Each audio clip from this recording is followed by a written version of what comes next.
First of all, thanks for everyone for showing up today. A couple of thank yous. Coralie, can you raise your hand? Yeah? Kelly, where's Kelly? Woo! Okay, this is our dynamic duo here. Without them, this was supposed to be a happy hour. As you can tell, it turned into something else. But we basically went from concept to conference in about 2 weeks, and we were able to pull it off. And so I'm extraordinarily proud of you, Coralie. Kelly, thank you for all the help. And I also like to thank Ben and Brad. So we have our digital presence wouldn't have been what it was without Brad Keys, our web designer, and Ben, who actually helped us pull off the production of all this, which is not something that we were put on this planet to do. Whole other thing. So with that, I'd also like to thank my distinguished panelists here. I've really got 4 titans with me today. And when do they get here? Yeah. Tell us when they arrive. When did they so arrive? we can meet them. Exactly. First, I'm just going to be real brief, and then they're going to give you, a little 1 to 2 minutes on their background. But first, we have Doug Merritt, the platform builder; Eric Foster, the high-velocity disruptor; Greg Ganung, the early-stage entrepreneur; and finally, Creighton Hicks, the investor, the financier. Ooh. Okay, so why don't you guys just give 1 or 2 minutes of your background and kind of why you're here today. Awesome. Great persona descriptions. Doug Merritt, I am now CEO of a company called AIxCYBER, and we are focused on providing zero trust workload security for the myriad of cloud workloads that exist right now. I view it as the largest unguarded attack surface I've ever seen. Before AIxCYBER, I was the CEO at Splunk for 7.5 years, and then a whole host of other jobs across the tech industry, and moved to Austin in 2020. So very happy to be here in Austin. By the way, Splunk was now the 3rd largest acquisition ever in our history. $100 million to $3 billion in ARR, you took that company, Doug. Correct, yeah. A peak of $35 billion in market cap. Thank you. But yeah, fun, ton of work. What a ride. It helps when you've got a great product and a great team. So. Yeah. Amazing. Eric Foster, I'm the CEO of 10x AI, and we are a next-generation cybersecurity services company that is fusing artificial intelligence with human oversight to create the 10x, the order of magnitude improvement in how organizations defend themselves. So our elevator pitch is really simple. We are better, faster, and more cost-effective than everything else out there. That's a great value prop. Yeah. Awesome. My name is Greg Ganung. I'm the CEO and founder of Snowfire AI. We are the business that takes all of your business data, turns it into adaptive decision intelligence, because what happened yesterday is different than what's happening today, and the same shall be true tomorrow. We transform that data into an isolated data store, allowing you to harness that at the executive layer and beyond to run your company in the age of AI. Awesome. I'm Creighton Hicks. I'm a partner at Live Oak Ventures. We're an early-stage venture firm based here in Austin, Texas. One of our core focuses is focusing our investment on Texas-based entrepreneurs. Within that, we're early stage, so look to be leading, co-leading first round of institutional investment. Yeah. I remember sitting down with Venu, one of your partners, about 4 years ago, and he was developing a thesis around artificial intelligence. And I was like, wow, this just seems so early to me, right? And talk about just having a vision for what was about to happen, what we're about to talk about. I think back on that and was like, you guys really have. And now you look at your portfolio and you really have seeded a lot of the pioneers in the frontier. Yeah, I mean, And you've done it with a Texas flair. Texas flair, absolutely. Yeah. Barbecue friendly. Yeah, definitely. Gone from the Bayesian machine learning now to generative AI, but all around the same thesis. Yeah, that's fantastic. Thank you. Well, the premise of the panel today is the $119 billion bet. And what does that mean? Last year, $119 billion of capital was deployed into cybersecurity companies. And by deployed, what do we mean by that? Either somebody found it so necessary to acquire a company and own their entire tech stack, their people, their processes, their technology, or they made a strategic investment. They made a bet on the future. And when you add the amount of M&A, which was set at a record last year, 400 M&A deals last year, and are more than one a day. Like literally you wake up every morning and another company got bought, right? To the tune of $96 billion. And then we saw financing velocity at a pace that we had not seen before. But the number of deals took a little step back. And we want to talk about that bifurcation here on the panel today. It seems that capital can be deployed as a strategic resource as well, and there are the haves and the have-nots. There's three forces that we really want to unpack with you guys today. The first is the AI landscape shock. I mean, this is the one where we used to have a taxonomy called the Cyberscape, and 2 years ago, it had no category for AI security, if you will, right? Within the last 3 years, there's been 330 companies formed in AI security. AI native blank, AI native blank, right? So we had to fix that, right? So we went into the lab in November, hired Jake, got with William, my right hand, and said, look, that needs to be fixed. And so we did, we fixed that. We've understood what just happened over the last 3 years. But it was mesmerizing, quite frankly, because it was a shock to the system. And I don't think the system was ready for that shock deck. I don't think the infrastructure was ready for that shock. We're going to talk about that. And then second force I want to talk about is this technological imperative, this architectural divide, right? And you've seen this movie before, right? We moved from bare metal, right, to the cloud. We've moved from virtual machines, we've moved into containers, serverless, and now we have pervasive AI agents. What are we going to do about all that, right? Is the infrastructure ready for it? It sort of, to me, feels like the 50s without the highway system. And the cars are getting too fast and too big to deal with it. And I want to hear your perspective on that, because I think that one's a pretty heavy and heady topic to unpack. And then finally, this is how I get paid. We have the financial environment. Who's paying for this? Why are they paying for this? Who's going to win? What are those outcomes at the end of the day? And that's why we have Creighton here, because you are putting your money and your LP's money to work to generate a return. And you guys have done that to the tune of $5 billion. It's pretty darn impressive, to be honest with you. So that's the panel. And we're going to open it up at the end for Q&A. This isn't going to be a contained conversation of the five of us. I really want the conversation. There's a lot of super smart people in the room. And if you guys would like to keep the conversation going after I have my canned remarks, by all means, please do. So let's jump into it, guys.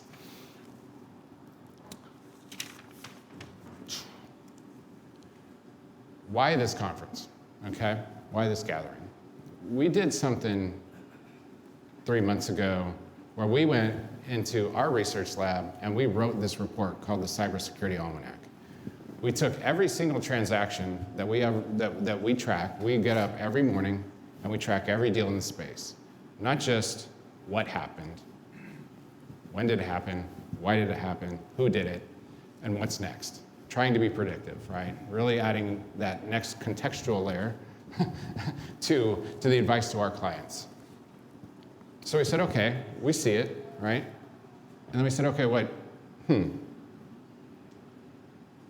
maybe we should validate what we just saw, right? So we ran it through our screens, we did a report, we looked at all the data, and it was pretty remarkable. There has been an AI shock and super cycle. There's no doubt about it.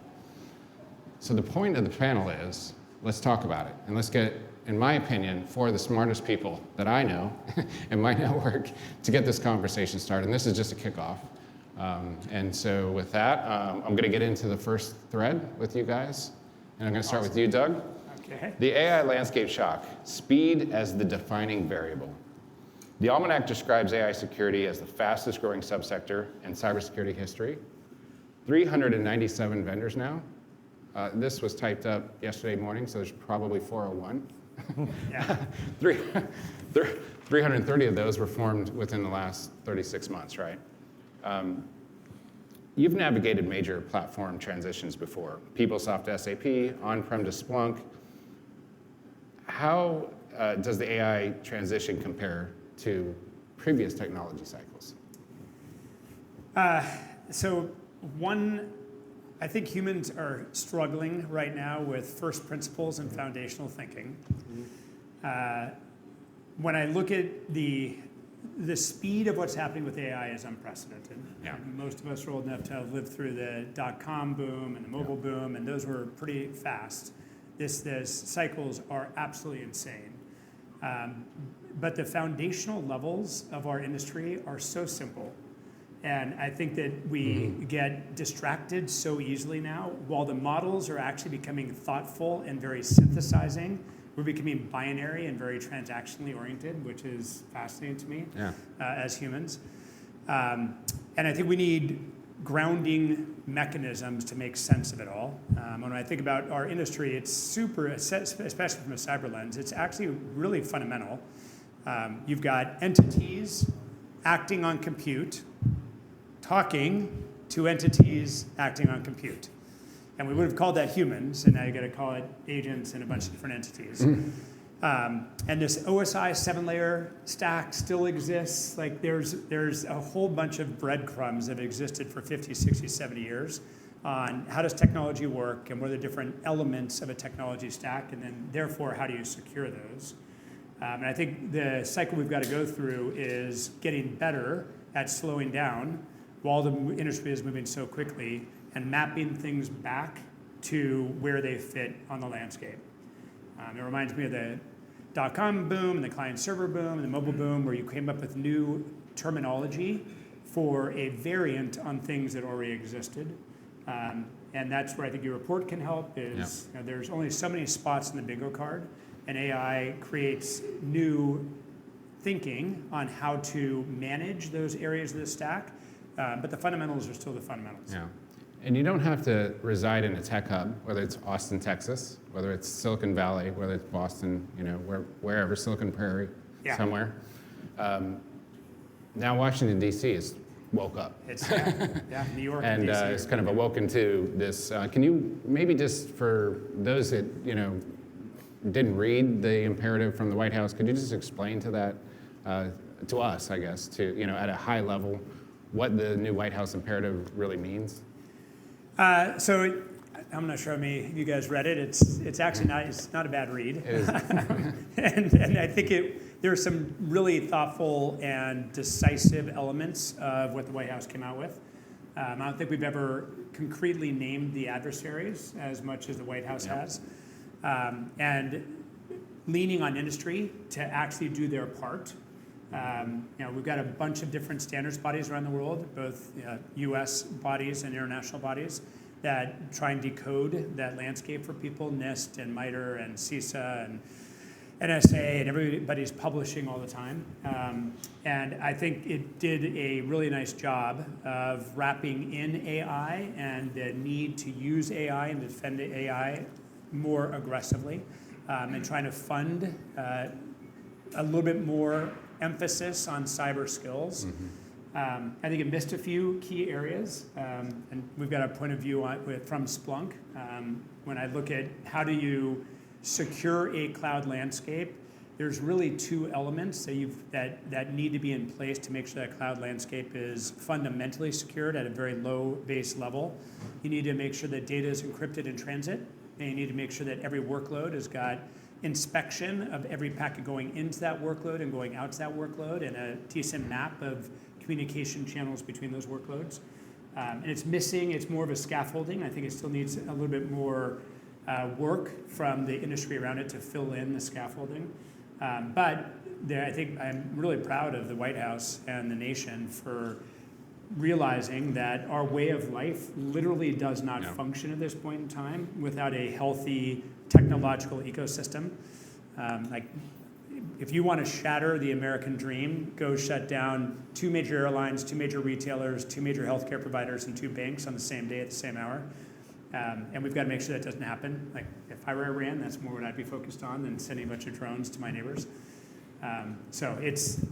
I think so much funding happened because we literally don't function as a society right now with 8 billion people around the world unless we've got resilient and dependable and secure technological infrastructure.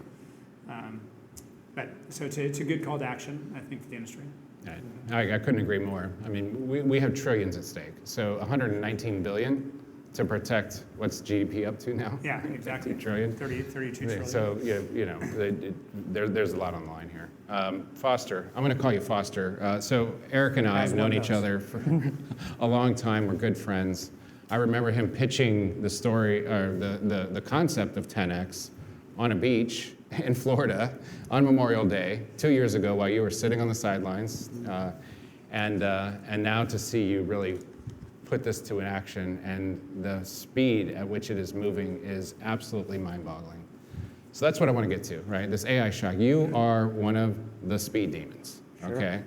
And give us some perspective here. 10x is really the embodiment of how fast a hyperscale company can move, right?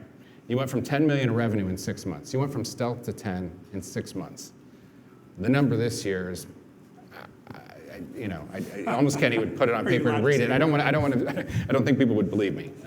As someone building sort of an AI native agentic SOC, where is the line? I'm just curious in your opinion on this. Like, where's the line between AI assisted defense and fully autonomous response? And what I'm getting at that is, are enterprises really ready to trust machines to make the enforcement, or do we still need kind of human in the loop? Yeah, it's a really interesting question. And yeah, speed is everything these days. Time, I think, has become exponential if it wasn't already. It's just absolutely insane. We, as a company, no exaggeration, I've got some of the best engineers in the world, and they've shipped more code to production in any given month than most of them did their entire career up to that point. Yeah. And that continues to accelerate.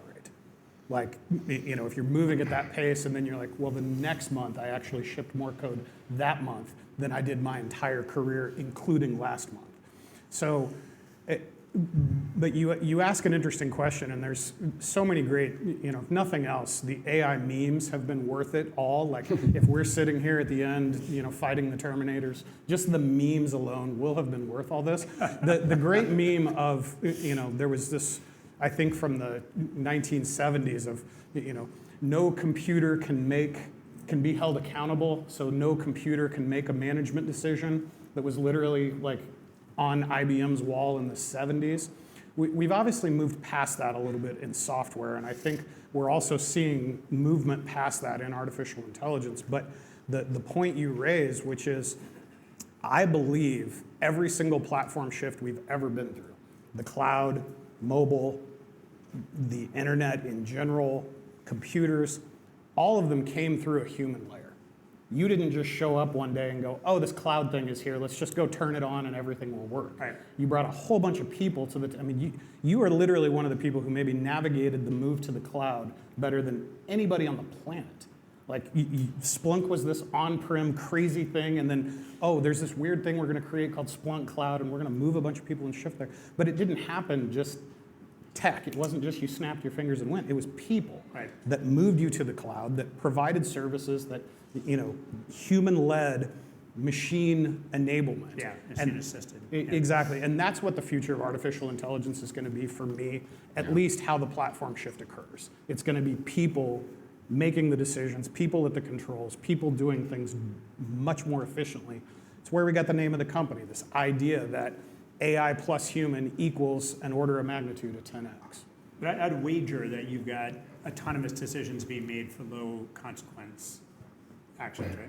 Yeah, I mean, we have a huge amount of it. Yeah. But to me, it's the same journey that you went on with self-driving cars. Like, if self-driving cars just showed up one day and it was like, oh yeah, the robots are now driving us. How many of you would have gotten in a self-driving car just if that was the first thing? It's not how it rolled out, right? I mean, a few of us might have. I'm crazy, But it rolled out with, well, self-driving is actually going to be, we're going to force the humans to keep their hands on the wheel. Right. And we're going to force the humans to watch what's going on. And we're going to assist them a little bit in this. And we're going to make them a little faster and a little better. And then we're going to start making certain autonomous decisions that we think are low risk. Right. Oh, you're on a highway. We can keep you on that highway between these two lines. And it's the same journey. It's just happening a whole lot faster. Yeah. So the last thing on the faster that I'll throw out, the crazy thing to me, and the craziest thing, if you want to move so much faster, it's that the cost of planning is now higher than the cost of building. 100%. The cost that people have to, An awesome quote. to have a Yeah, meeting agreed. about building something is more expensive than just going and building it, Yeah, the premium's not undoing anymore. which is amazing. Yeah. And that just unlocks so much. That's a keeper. Yeah, that's big. So Trademark, Greg, you cannot- I was going to just say, you heard it here I like first, Speed right? Demon better, to be honest with you. So Greg, talking about humans, right? I mean, your whole platform is to allow humans who still have to make corporate decisions, make them better, right? Make them faster, make them more adaptive, utilize the data that's already sitting there in these lakes that's being unutilized for the most part. With Snowfire, I think this adaptive decision engine that you built is going to be the next category of enterprise software. I just don't think there's been a category built yet for it, and you're at that. We love that you think that. And you have less than 20 employees. You're the earliest stage founder on this Yes. group.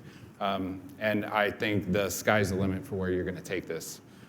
At lunch the other day, you and I were talking about this, and I kind of put my chief marketing officer hat on, and I compared what you were doing to Palantir. And I said, I think what I just heard from you is what Palantir has done for national security, you're going to do for corporate America. And can you just unpack that statement real quick? I know that's kind of a big provocative statement, and I will trademark that one too. But in terms of the ability to still leave humans at the end of the decision, but they just need to make better decisions, and they're really sub-optimizing the outcome today. Sure. First of all, I tried to get out of cybersecurity, and you all keep pulling me back in. So pleasure to be here. Thank you for the time. Thank you for the invite. Also, thank you for the kind words. The premise of our company is that after we go through this massive transformation that's currently underway, and it is well underway, it feels a lot like a fifth industrial revolution. Something is happening. We've yet to really put our finger on it yet, and it's moving so fast every day that good luck doing that. You're putting economics to it, which I think are really very helpful with the study that you continue to evolve your study, but it's really helpful to see the impact and maybe the crater that comes with the impact as well that's coming. So our premise is that data is everywhere, and we're drowning in it, and we're craving intelligence in a meaningful way that helps us make decisions at the speed and scale at which the data is changing. And so the premise is that I don't know how many years from now, but once this is all transformed with this new AI revolution that we're under, executives are still going to be the ones left standing running companies. And probably that's because we're going to need someone to still blame all these bad decisions on. So the thought that we have on this is that we build isolated data stores for the security of that data. We started with security in mind. The Palantir piece of this is that we build massive knowledge graphs and ontological structures that allow us to harness data from every part of the company. So Snowfire is actually an iceberg. Our logo is an iceberg. And the idea is you've got icebergs everywhere, and you can only really see the tip of them. And so we're going to melt all of these into an intelligent ocean that allows you to harness that data and really get this meaningful decision analysis out of it. And it's very hard for executives who are on the go everywhere all the time. And so when an executive's asking for something, a CFO, CRO, CEO, whatever the executive might be, there's quite a lag between asking the question, the risk that comes with asking the question for the record of the business and having someone know the questions that you're asking, especially in the age of layoffs, and then the ability to harness that and make decisions. And so this adaptive piece that you're asking us to narrate is about the fact that things are changing so very fast. And we believe that an AI brain and operating system sitting alongside every executive is a big part of our contribution to this future.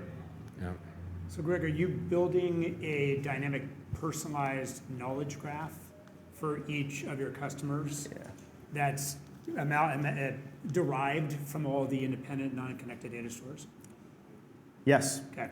Every customer has an isolated data store where the context and context engineering that is so massively needed is happening there. And this is the ode to the Palantir nod, and thank you for that question. Insightful. What's really important is that AI is moving very, very quickly. You can get good answers out of it, but it never really truly knows the nuances of the business. So the context engineering layer is really quite important. By the way, Palantir is doing, I think, $1 million per per employee in revenue right now. Yeah. It took them 20 years to get there. I think they're trading at like 240x PE right now, I think as of this morning. So I'll take your marketing any day you want to give it to us. And I know it's private, but I actually think you're doing more per employee than Palantir. I'll just put that out there. So, Oh boy, I'm gonna need Google Maps over my house corrected. Thank you for that. big bullseye. Creighton, okay, so you and I are the ones that have to sort of sift through this and make sense of all this to, one, help and fuel these innovation through, capital deployment, through myself, through savvy deal making to make sure that the right deals are done, right, and the wrong deals are avoided. Just a quick question for you. I mean, as Live Oak, you guys have backed some of the earliest stage companies, right? You get really in there super early. Companies that included Intrigue, which is sold to Mandiant, CloudKnox. When you see a new sector and some investment banker, like maybe my firm, came up with a new report and a new market map and said, oh, there's 330. Oh, no, there's 397, right? Like, how do you guys make sense of it all? Like, explain your thought process to the crowd. I'm just curious as to how you kind of sift through kind of signal and noise. Yeah, so I think in general, in early stage venture, there's the two classic big questions, which is like why you and why now? And I think specifically within cyber, and especially what we're seeing with the AI landscape shift, is it's not just why now, but it's why now and for how long. And I think some of the factors I've been thinking about specifically in cybersecurity on that why now question are some of the drivers for that are changes of innovative technology that can be used, whether it's new algorithm, new platform, new infrastructure. AI definitely checks that box, AI for security. 2, it's a new attack surface that needs to be managed that the incumbents can't handle, so that would be security for AI. 3, new behaviors from malicious actors, new threat vectors coming in that way.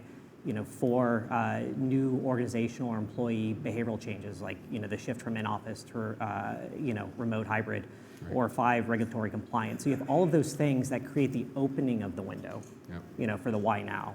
But now what we have to look at when we see companies is the for how long piece. And so how will a company... Kind of durability. Yeah, how will they be durability, not just from those factors that I mentioned before, but also defensibility from either other startups entering the space, the frontier labs themselves, or the risk that end customers and users could put something together in a DIY manner. So that's kind of one of the overarching lenses that we're looking through as we look at really any new space, but specifically in cyber. Yeah, I thought it was interesting that we had 2 very prominent public cybersecurity CEOs go on LinkedIn with a very long explanation for how Cloud Code is not going to destroy their market cap and destroy their company, right? And George and Tomer, I mean, they're legends, and I thought that they each had a very well laid out perspective to share with us on that. But having said that, a week later, OpenAI buys its first cybersecurity company. Yeah.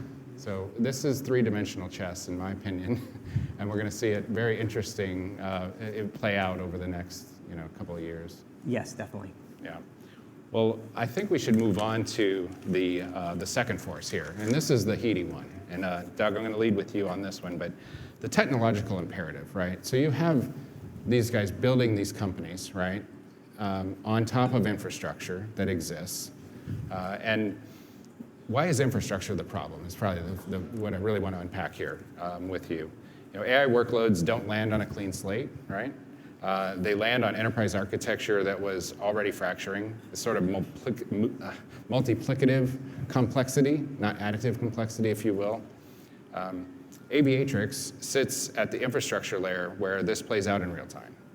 You talk about the architectural divide, the structural gap between deployment velocity and security's ability to enforce consistent policy. For the acquirers, the investors in the room, why does understanding the architectural gap really matter when you're evaluating an AI or cybersecurity company?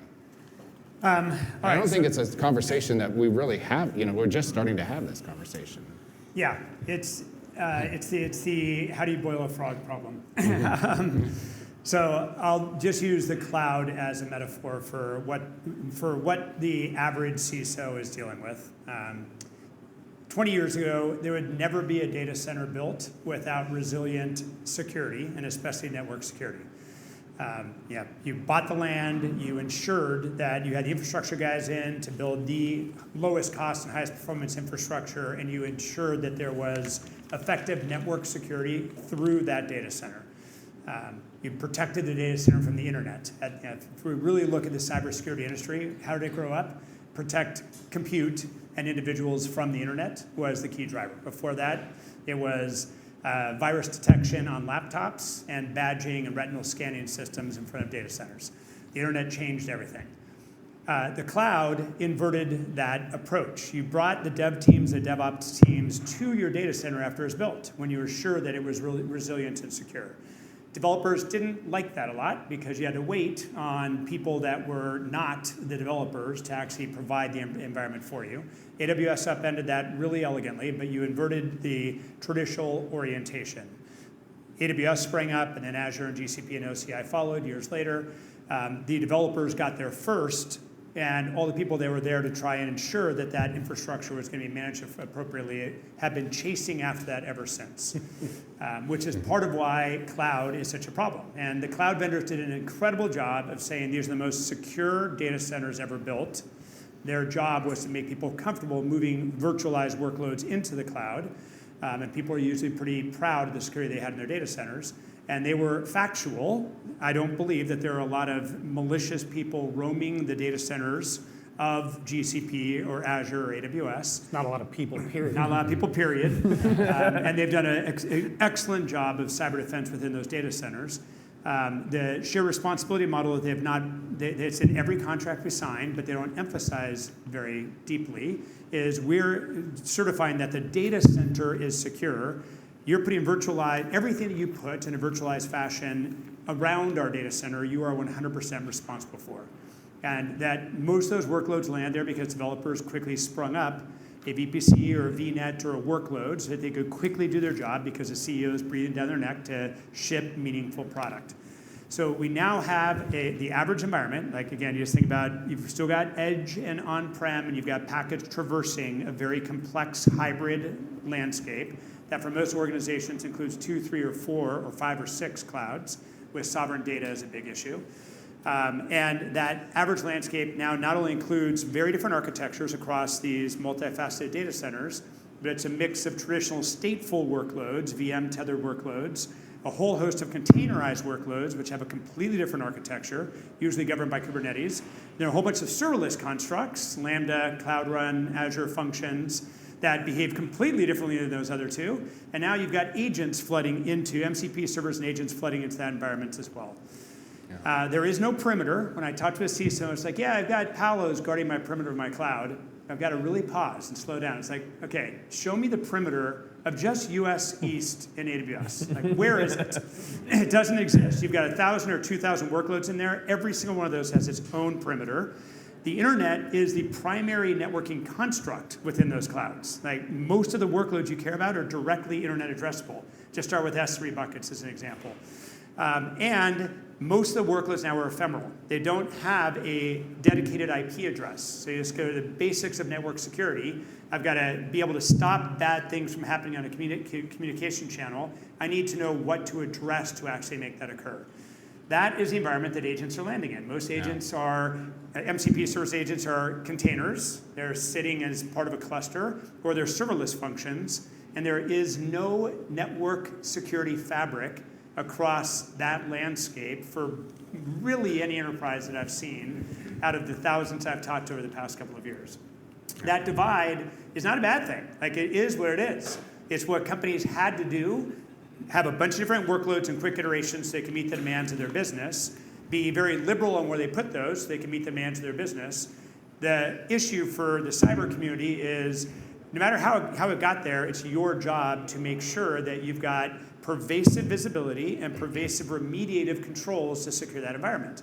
And in the cloud, there's really only 2 pervasive remediative controls. You've got entities on compute talking to entities on compute. The bulk of the compute is ephemeral. So an agentic framework, like an endpoint agent, is not going to be pervasive across that landscape. That's a declining element. You've got identity and network as the only two pervasive controls. And my reason for being at this point in time is to try and secure as many enterprises as possible. Whether they use AIxCYBER, they find some other way of doing it to ensure that you've got that pervasive remediative control. Prevent as much as you can, but in this world of speed, you've got to assume that bad things are going to happen. If we haven't learned anything from the Huawei invasion of our top-tier telcos and what's happening with lurkers in every single aspect of our infrastructure, if bad guys are going to get in, what is your immediate posture for remediation and containment? Detection and response. Detection and response. And you have to have a pervasive response framework so you can contain that blast radius. Yeah. It is the thing I'm most worried about over the next year or 2 years, and agents are just putting that in steroids because they are workloads, but they've got unique identities, and they are non-deterministic in their nature, and they'll search any communication path they can to actually accomplish their goal. So it's a big topic. It's important. But going back to investing and platforms, like the job is to try and figure out what are the most pervasive and important layers to defend? A data layer, an identity layer, a compute layer, a network layer, and then have a stance that actually does that job as broad-based as humanly possible. Yeah. I think just as much of a technological challenge for AIxCYBER is a marketing challenge, right? There's a really we need you to understand this. Obviously, the White House imperative, that's important, right? That would never been done before to really spotlight the infrastructure problem. But to have you guys come and kind of backdraft on that, really, and push this message forward. We've forgotten about network and network security because it's free and automatic within these clouds. But it also happens to be one of the most important, I think, pervasive. It doesn't stop at SASE. Avenues out there. Yeah. It doesn't stop at So SASE. try and make people appreciate the role of the network all over again.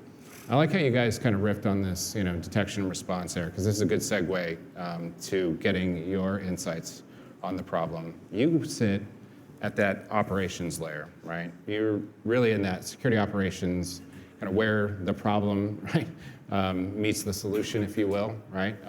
When something has gone bad. You see the downstream consequences of all this architectural fragmentation. Doug, you and I were talking about tool sprawl the other day, right? If the average, call it, large enterprise, Fortune 1000 company is running 76 security tools, right? When you're building an AI native SOC on top of that fragmented architecture, how much of the problem is really in AI, and how much of the problem is in the architecture underneath? Yeah, I think building exactly on what Doug just said, you lay out all of this problem statement, right? All of that existed before AI. Yes. All of that, it's not like we had our act together 5 years ago or 7, 10 years ago, and it's like, oh man, all this was fixed, but now, AI is the problem. Yeah. Right, no, this is the same problem that we've had maybe since the beginning of compute that hasn't been solved. And we do think we're going to make material difference in addressing it. I don't think cybersecurity is a destination. It's not something you're ever going to just solve and, okay, we're all secure, unless we just give up. We just, we're going to fill all the computers with concrete. Those Terminator movies do end. But, unless we just give up on compute in general, there's always going to be a constant vigilance that is necessary to ultimately, as Doug said, detect and respond to threats. You're going to have to detect and respond to configurations and challenges, whether that threat is an outside attacker or it's coming from inside the house. So we believe fundamentally that that sort of tool sprawl, that sort of challenge is always going to exist. The capability that we believe that we're so, I would say, optimistic about is that the faster, better, more cost-effective capabilities of this next generation of compute are going to let us address it more effectively than it's been done in the past, while also creating its own new challenges. Greg, you mentioned it earlier, we won't let you leave our society. You're going to beat into cybersecurity and you kind of get beat out of cybersecurity. But I want to ask you a question that's going to take you kind of back to our world a little bit. you've operated inside some of the most fragmented environments. I mean, you wrote the patent on Deepwatch, right? You wrote the patent for adaptive decision-making at Snowfire. I mean, you've seen processing at 100 terabytes of data per day, right? Rackspace, 300,000 customers. So what I want to ask you is, when AI workloads start flowing through architectures that were already struggling with containers and serverless, like what breaks next? Thank you. Yes. Yeah. Yes. All the above? Are Is we that having it? fun yet? Are we having fun yet? Yeah. So thank you for describing a career of learnings of what not to do, by the way. I appreciate that a lot. I learned a lot at Rackspace about multi-cloud security. Learned a lot at Deepwatch about identifying patterns, anomalies, and behaviors at scale, and the defense mechanisms required to create the automations around those. On the journey to answering what I think might be next, thank you for giving me the easy question, is... Well, you're the one with the most patents on the panel, so just so you say. Yeah. If I could have the exits on the panel as well, I'd take those too. That's next. So really what I think is beautiful about where we're at is that we are in a place now where we're starting to see what is actually important. Businesses have invested in so much software, so much infrastructure, so many people, and the AI layer of intelligence is now giving us quite a valuable Roy G. Biv spectrum of color of what actually matters to run the business. And I think because of that clarity that we're starting to see, what is happening in this change that's happening so quickly is that demonstrably we're seeing where the crown jewels live, which makes that easier to secure. We're seeing what part of the business drives profit. We're seeing what part of the business drives revenue.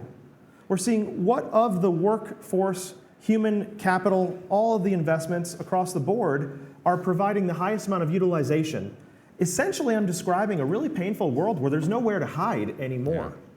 Yeah. And so what breaks next is likely, I think the human part of this is going to break. What'd you say? Ego?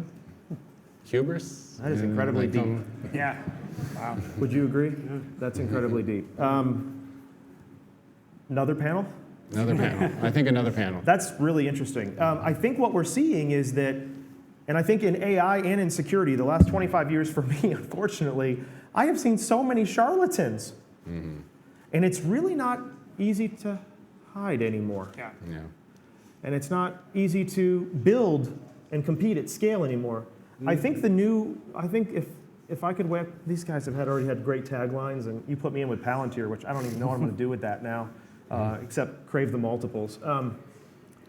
I think we're looking for some kind of new human component that allows us to say, I'm an expert in this. I am seeing what's happening here. All of the AI that we're developing is developing an 80-20 response. 80% of almost all workload in the business of anything you're doing is going to be automated. Mm-hmm. And so we're looking at the 20% who are the masters now. Yeah. But are they the babysitters is the question I would ask. Are we babysitting AI?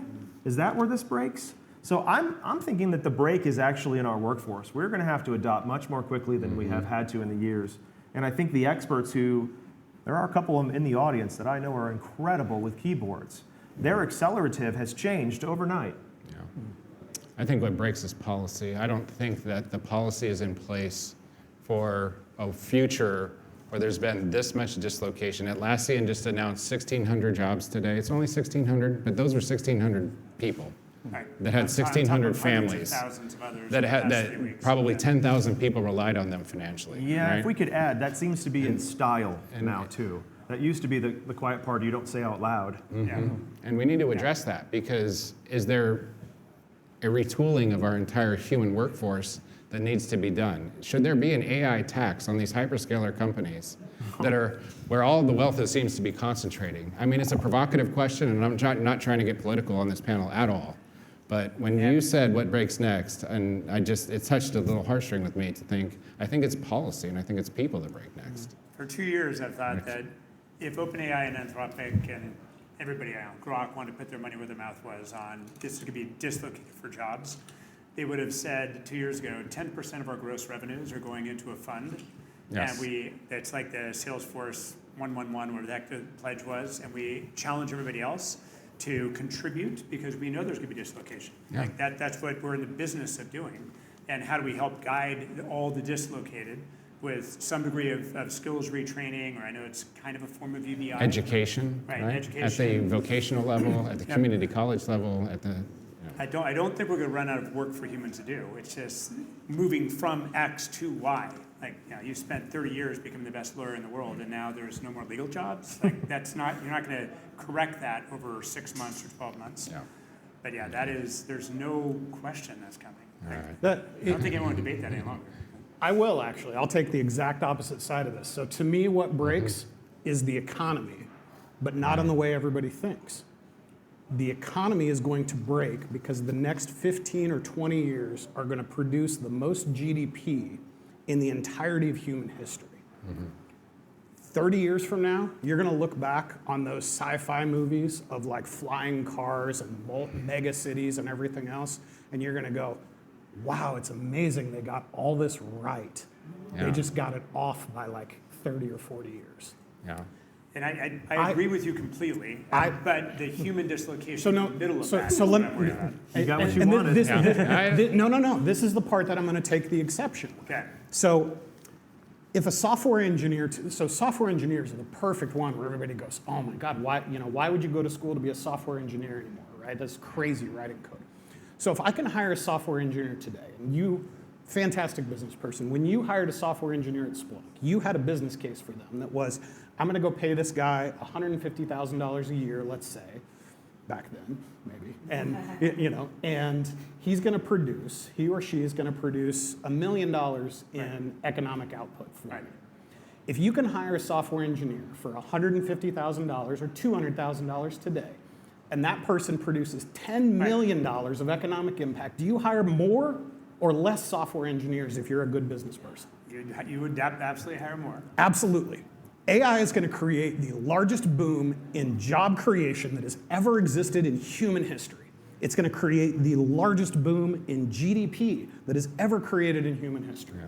We are going to see a transformation that is the exact opposite of what everybody is scared of, which is this isn't going to be, oh man, disruptive of this or anything else. Yes, there are going to be different jobs, just like nobody is generally shoeing horses anymore. That's absolutely not. Like, we have moved and transformed from that.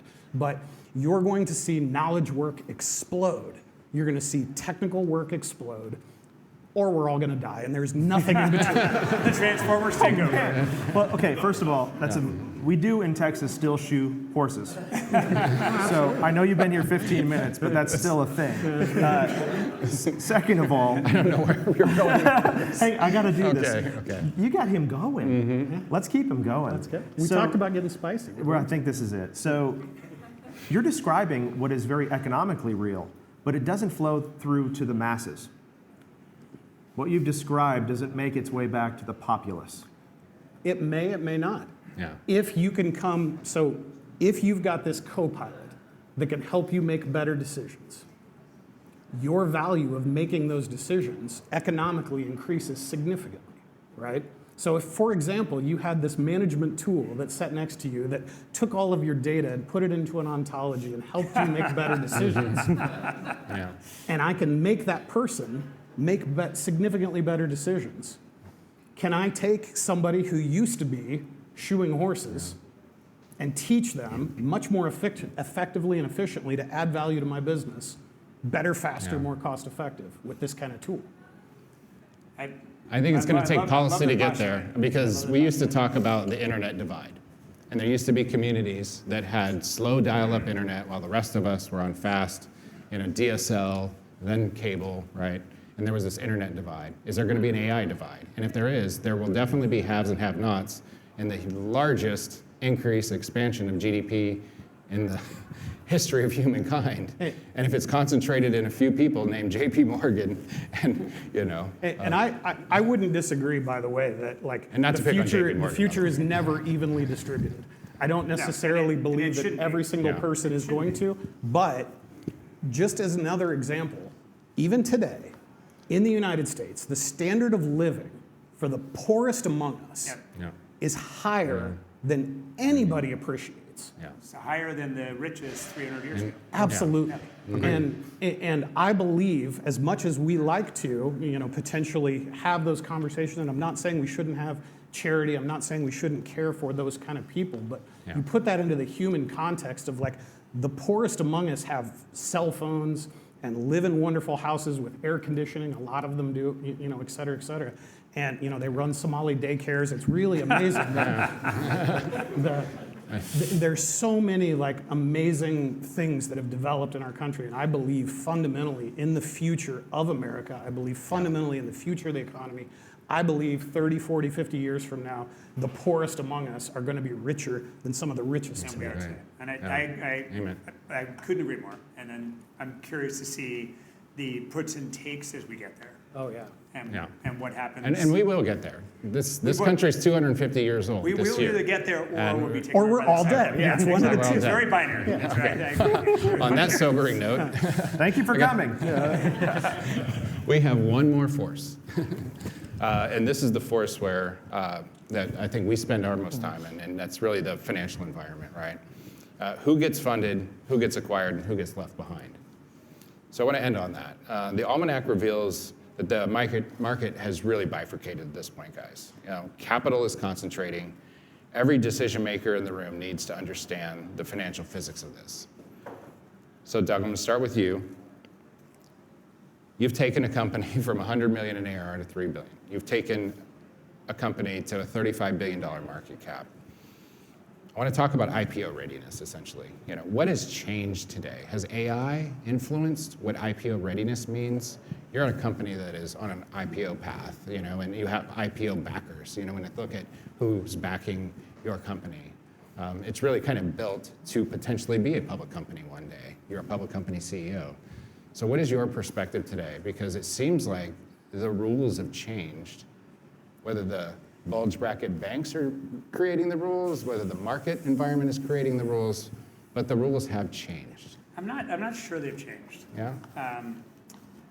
The core element that, this is your business, so you know this much better than I do, but the core element that I think you guys are always trying to test for is, are you ready to run a business that is more repeatable and reliable enough that the public investors, that you can salvage all of us. Like you don't disappoint the bankers, you don't disappoint the public investors that get in. And there's always been lines depending on what was happening with the economy. Does it have to be $50 million in size or $200 million in size, or is it now $30 billion in size today?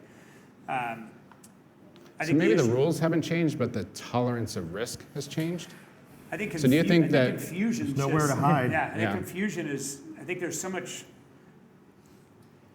much change and there's so much fear because of so many unknowns. I think it's hard for investors, private and public. Like I really find if I were in your seat, Creighton, it'd be so hard to get that third element, like what actually is resilient.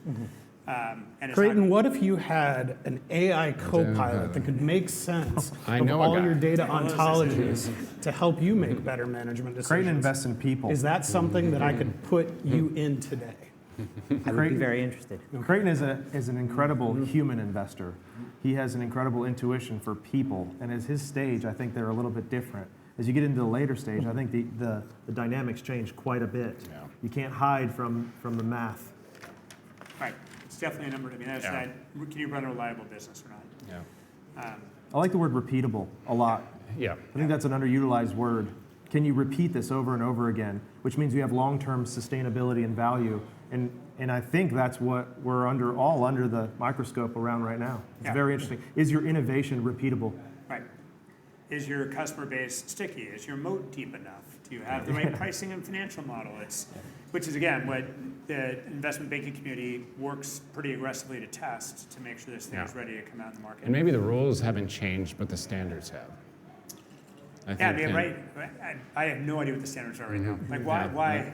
I think you've got so much more elective as a founder or a CEO to not go public because you've got super vigorous secondary markets and it is hard to be under that microscope. And why do you want to be under that microscope? I think there's still, I did a ton of private companies and then got to be CEO of a public company. And I think it's easy to blame how much it sucks being a public company CEO because you're now held to this quarterly standard. But I think that also creates a bar that's very beneficial. Like there is nowhere to hide. I don't just have 3 investors or 7 investors or 8 investors that I've got to find a way to manage at the end of my quarter. I've got an indeterminate number of investors. I've got to be able to perform to what I predicted. And there are so many great companies out there that are more than able to do that. I think we're at this confusing time of who feels comfortable and confident enough on both the funding side and the ownership side to actually enter that fray right now. Yeah, that's good. The last 3 weeks were not a lot of fun for any of us SaaS shareholders, as overblown as that reaction was. But Foster, I'm going to switch gears a little bit here. I'm sure that going public is not the board conversation at 10x today. You raised a massive $27 million Series A from the likes of Crosspoint Capital and Andreessen Horowitz, some of the 2 iconic investors, period, let alone in cybersecurity. In a market where last year we tracked 70 companies that raised $50 million or more in a single round. It was the largest number ever. It does seem to be that capital is kind of concentrating at the top. How do you think about the fundraising cadence and the eventual exit? And does a company like 10x become a platform or get acquired by one? It's a great question. My first answer is why not both? Platforms are very much all the rage right now, but I also see things separating greatly. So many people are trying to make platforms when they really should just delight customers with some specific solution. Not everything is destined to be a platform, but I think many are. I do completely agree with your take. The capital is very binary right now. It's very easy to get sort of, relatively speaking, early stage capital, and then there's become a much bigger valley of death for being able to prove that you're acceleratable later stages. It really seems like there's been almost a collapse. We used to have a very bifurcate, like you understood what a seed company was and what its metrics were. You knew what a Series A company was within boundaries. And then you knew what a B company was and you knew what a C company was. Those boundaries are blurred. I came up with a phrase this morning with Jake. I think we're now seeing like these rounds, we're just gonna call them seed to C. I would just wanna own seed ABC. Here's your seed to C round. Right? Haul $150 million. That's a real thing. Right out of the gate. For sure. Absolutely. For sure is. I think the capital landscape is changing significantly. I think that's one of the maybe most interesting things to navigate right now as a combination of an investor and a founder. From our perspective, we're a very mission-oriented company. We set out to truly, as trite as it seems, to try to change the world, at least in our own way, which is to make a meaningful difference in fighting cybercrime in a way that's never been done before. We founded the company to basically build the biggest and best cybersecurity services company to ever exist. But that's not the mission, it's not the objective. That's what I see as necessary to accomplish our objective.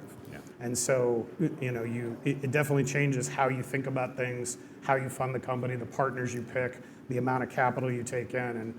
And I think funding rounds are just getting bigger, faster, more aggressive. You're going to see some incredible announcements out of us literally next week at RSA, kind of same thing. I have a sneaky feeling. I'm going to end this question, or end this force with you. Live Oak, you've helped create nearly $5 billion in value. Pretty remarkable, and you've done it here in Texas. Through your life cycle investing strategy. You guys invest early, but you're there for the entire journey. God bless you. When you look at the Almanac data, when you look at 400 M&A transactions last year, and only a few IPOs, the strategics are now dominating the M&A landscape. Capital's concentrating at the top. I mean, how does that shape the advice that you give your portfolio founders right now? And are you telling them to build for acquisition, build for independence, or build for optionality? Yeah, I think the way I've always approached it is you start with the thesis of building for independence, right? That's where you start. But at the same time, the majority of the accretive exits, especially in cybersecurity, have been through acquisition. There was a very large one that just closed earlier this week. that, you can correct me on the math, but I think it was bigger than any of the IPOs. And Yes. so, that is an attractive path. I think some of the factors we've been touching on, the dynamism, has, made some of the, kind of incumbent, security platform players need to acquire both to kind of refresh their DNA, refresh their product. And so it's kind of created a little bit more of an acquisitive environment than I think you see in other spaces of the tech stack. So you have to keep that in mind, but even if you're building for an independent standalone company, I think that gives you, if that's a credible alternative, better negotiating power if you do find yourself into those, strategic conversations. Some of the advice that I'm starting to do more, even with my earlier stage companies, is to make sure that they're, as appropriate, having some conversations with the potential acquirers, getting introduced to people like you. So that way, if someone does jump the gun, which has happened a few times, you have those relationships to kind of, build up a process relatively quickly without much, warning in advance. Yeah, some of the best advice that I like to give to your portfolio companies, particularly at that kind of seed and A level, is business development before corporate development. You should really be thinking about, how do I build my company bigger, stronger, more protective, and resilient? And if you do that consistently, that business development motion will turn into corporate development motion just naturally. We have an ecosystem that has a lot of white labels, a lot of go-to-market partnerships, a lot of strategic investing, right? And a lot of that activity ends up leading into M&A motion over time. But the reasons why S Ventures or CrowdStrike or whoever invested in you, Cisco, now Decibel, right, was because they saw that you had something truly unique and that you were going to build a big company first. And they got to work with Not the that they team, were going which to is acquire you. half of the value sometimes of what they're buying. Precisely, yeah. All right, we've been at it almost an hour now, guys, so I want to go in a lightning round here just to wrap it up, and then we'll open it up to any questions that we have from all of our distinguished attendees here. Just to wrap things up, 2026, everyone loves predictions. We're at the front end of the year, right? We're not even through the first quarter. Kind of what comes next. If you guys had to sum up, essentially in like 1 to 2 sentences, and I'll put you on the spot first, Doug. What's the single biggest thing this audience should be paying attention to in 2026? Tough question, I'm sorry. I'll do the It's Final AIxCYBER. Jeopardy, I had to ask you a big one. AIxCYBER tagline, like secure your cloud environments. Yeah. Secure Foster? cloud environments.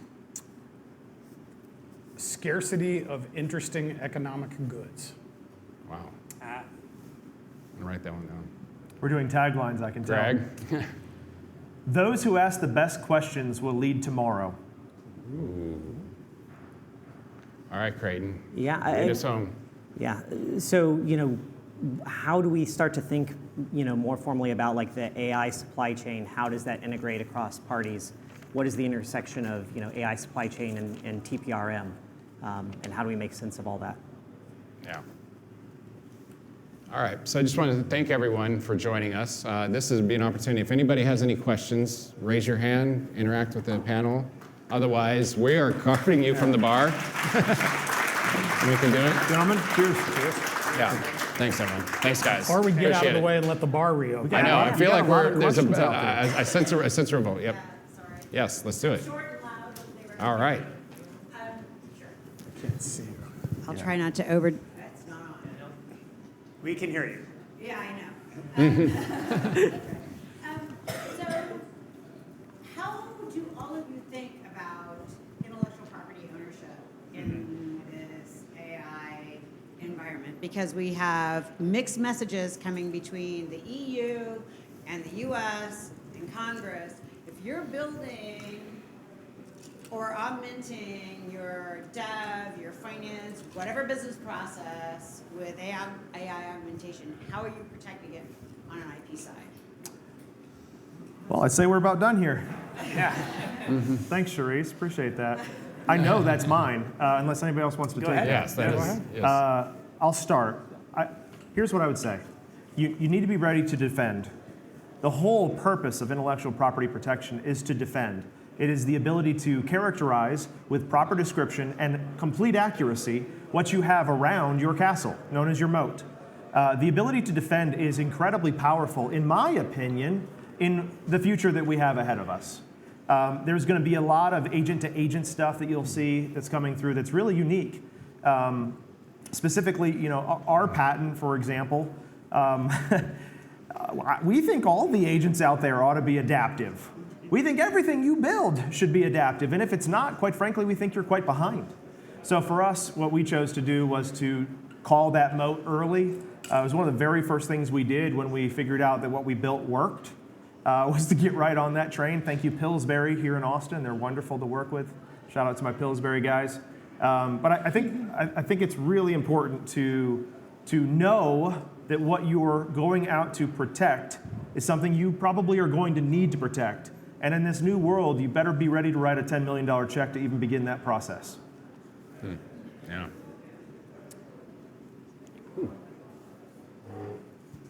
Any other questions?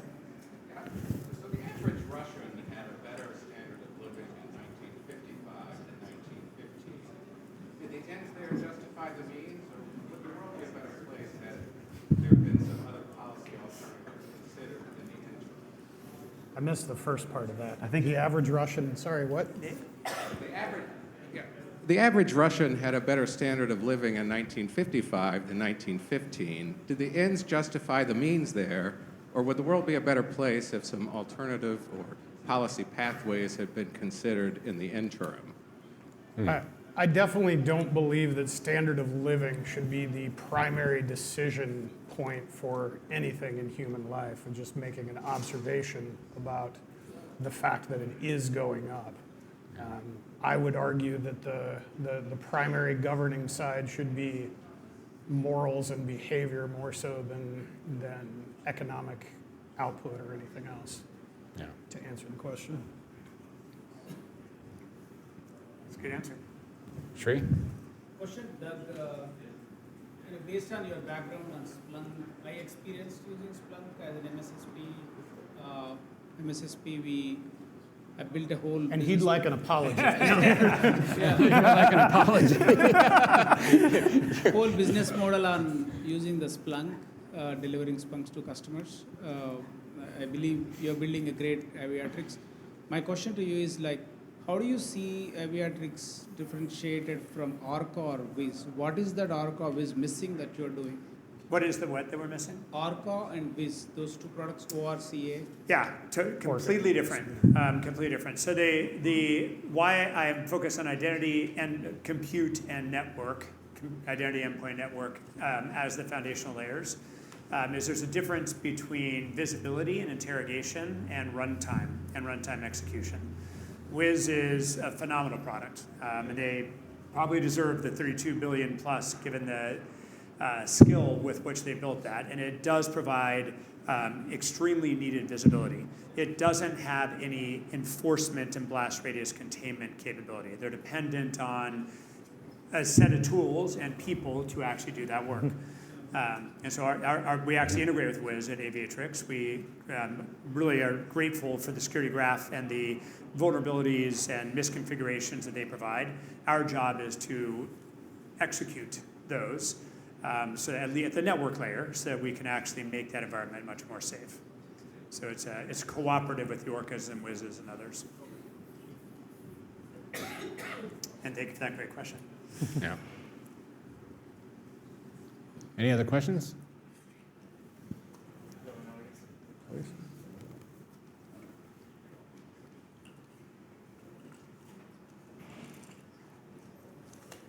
I'm in the medical field, so I'm just wondering, how do you see AI affecting the field of medicine in terms of the profession or AI affecting what?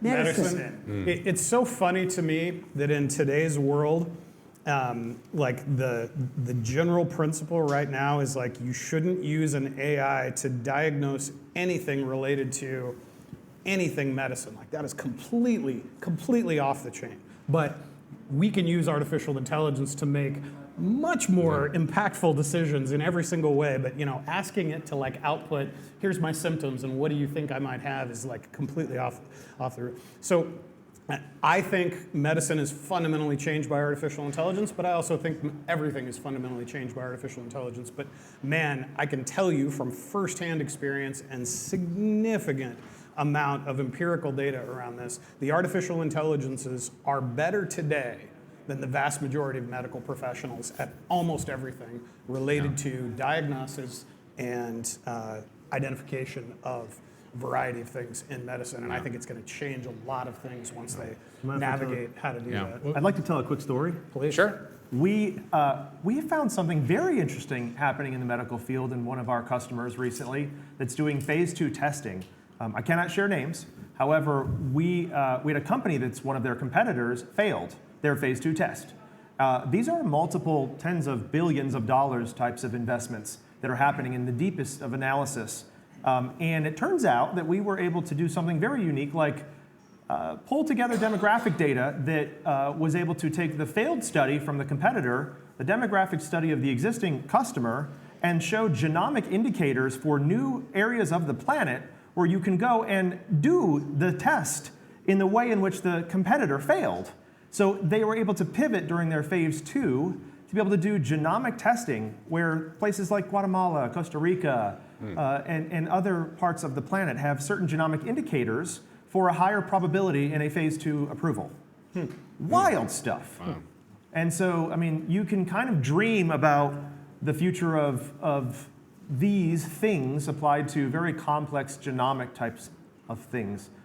Thank you for that question at a cybersecurity event, by the way. By the way, Tia is probably one of the smartest medical professionals here in Austin. She's also a doctor. She's probably seen more patients than almost any doctor I know. So that was a very insightful question. How do you see it? Yeah. Yeah, How do you see right? it? You're on the front lines, Tia. Oh, for sure, I see it changing now. When you talk about coming up with differential diagnosis, if you have to give a symptom, for me, I would have to think about in my head, what are the top 5 things that I would miss? And they're most common. But it's the little red herrings that you don't always think about that AI will always generate for you.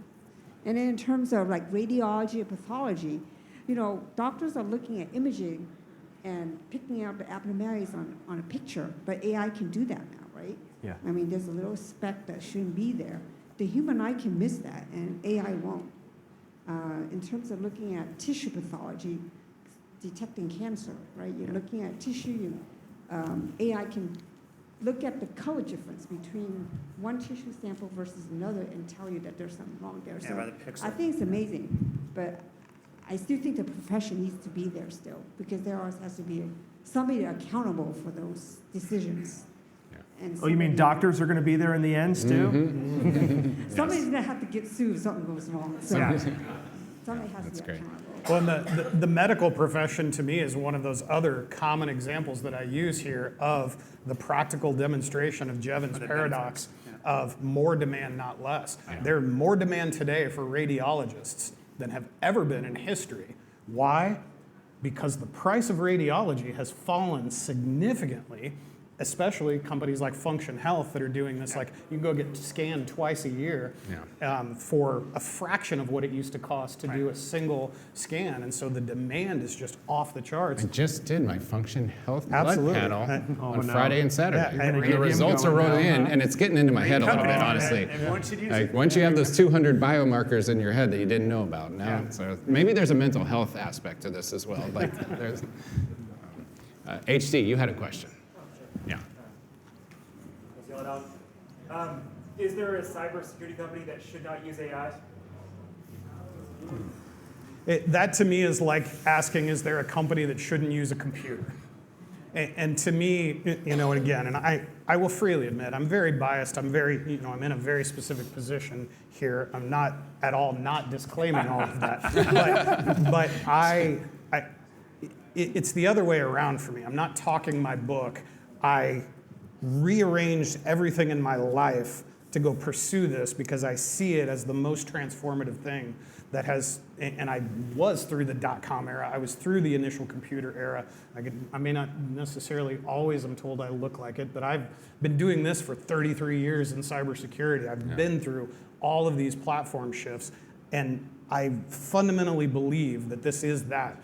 And the people that look at this, they look at artificial intelligence and go, is this a bubble, or is this, you know, this, it's the same people who were looking at the dawn of the computer era, the personal computer, and going like, I don't understand this. We've got these rooms of typewriters and stenographers. Why would anybody ever buy a computer? Why would anybody ever need more than 640K of memory? Why, all of these analyses that we've made in the history of tech, the people who are asking that question in a bullish circumstance to me right now are the same, it's that same mindset. So yeah, no, I think our AI is just, all it is math and computing. And it's just a new computing interface. It's a way to interact with the computer at an abstraction layer that is no different, and again, showing my age here, but like I grew up in assembly and COBOL. Literally, no, I know. And early on in my career, I'm having arguments with these graybeards of like the compiler is going to ruin everything, and then object-oriented programming is going to ruin everything, and then scripting languages are going to ruin everything, and it's like you are wrong in every one of those. Progress is good. Technical progress is good here, and all you're doing is making it easier to interact with the ones and zeros that underpower our digital economy, and now you're just doing it with a new compiler, which is natural language. HD, you're one of the most brilliant minds here in Austin. Why would you want a company that would do that? Yeah. Deterministic ability. Yeah. He wants to isolate it. Yeah. We want it to work the same way twice. Why not just build something that does isolation? Why not just build something differently? Rather than saying that, I think that antithesis might be really hard in this economy. However, the hypothesis is probably really good. So to answer the other side of that, like I'm with you. Today, absolutely, are there solutions that should only be deterministic because there are error rates and they're challenged. But guess what? We as humans have figured out, as you know, really good processes for taking error-driven projects and ironing out the errors of them. And so on a short-term time horizon, absolutely. On a long-term time horizon, I would bet no. HD also has a habit of telling what his next company is going to be in public by doing stuff like that. I like it. But then, again, I could be wrong. Yeah. Well, thanks, HG. That was pretty provocative. I think a good way to end the panel, and if there are no more questions, we have one more question. All right, Neil, I can't deny you. You're a friend. Ask away.